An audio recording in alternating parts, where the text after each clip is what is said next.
यीशु के विषय में यूहन्ना की गवाही। इसके बाद यीशु और उसके चेले यहूदिया देश में आए और वह वहाँ उनके साथ रहकर बपतिस्मा देने लगा।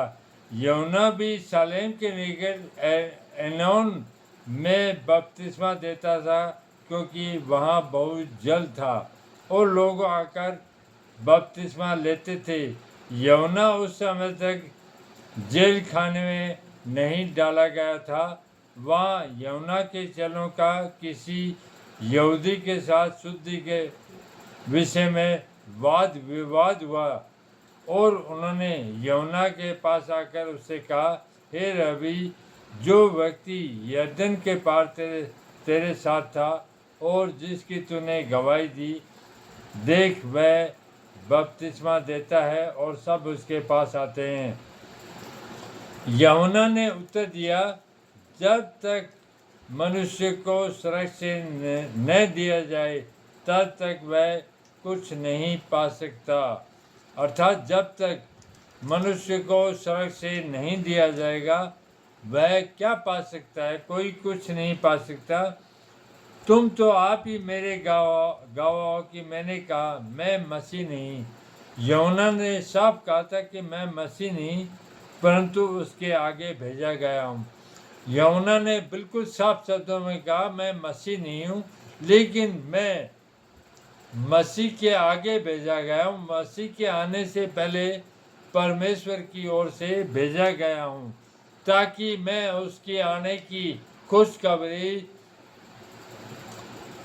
उसके प्रकटीकरण का समाचार संसार को दे दूं। जिसकी दुल्हन है वही दूल्हा है, परंतु दूल्हे का मित्र जो खड़ा हुआ उसकी सुनता है, दूल्हे के शब्द से बहुत हर्षित होता है। अब मेरा ये हर्ष पूरा हुआ, अर्थात मेरी खुशी पूरी हुई यीशु के आने से। अवश्य है कि वह बढ़े और मैं घटूं। देखो कितनी महान बात यूहन्ना के मुंह से निकली।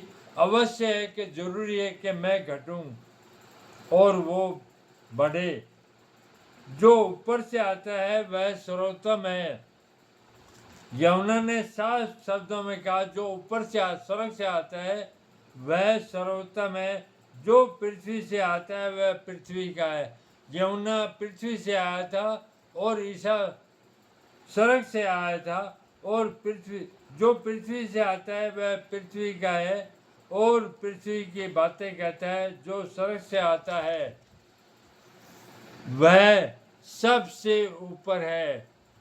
जो कुछ उसने देखा और सुना उसकी गवाही देता है और कोई उसकी गवाही ग्रहण नहीं करता। जिसने उसकी गवाही ग्रहण करी उसने इस बात पर छाप लगा दी कि परमेश्वर सच्चा है, क्योंकि जिसे परमेश्वर ने भेजा है वह परमेश्वर की बातें कहता है, क्योंकि वह आत्मा नाप नाप कर नहीं देता। पिता पुत्र से प्रेम रखता है और उसने सब वस्तुएं उसके हाथ में दे दी है।